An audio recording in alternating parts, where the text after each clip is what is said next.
प्रधानमंत्री मोदीए વધુ 3 ભારત રત્નની કરી જાહેરાત। પૂર્વ પીએમ નરસિંહા રાવ, ચૌધરી ચરણ સિંહ અને વૈજ્ઞાનિક એમએસ સ્વામિનાથનનું ભારત રત્નથી સન્માન।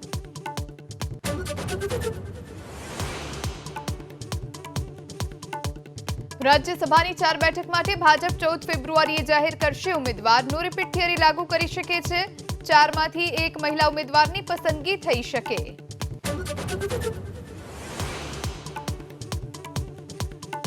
ચૂંટણીના વર્ષમાં રાજકોટવાસીઓને મોટી રાહત। મ્યુનિસિપલ કમિશનરે સૂચવેલા 17 કરોડના કરબોજ સ્ટેન્ડિંગ કમિટીએ ફગાવ્યો। આરએમસીનું 2843 કરોડનું બજેટ મંજૂર।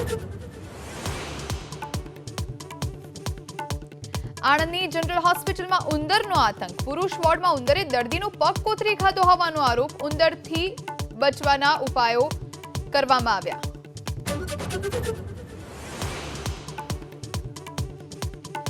રાજ્યમાં કડકડતી ઠંડીનો વધુ એક રાઉન્ડ। અમદાવાદમાં લઘુત્તમ તાપમાન 14.4 ડિગ્રી પર। અરબી સમુદ્રમાં ભેજ હોવાના કારણે વાદળછાયા વાતાવરણની આગાહી।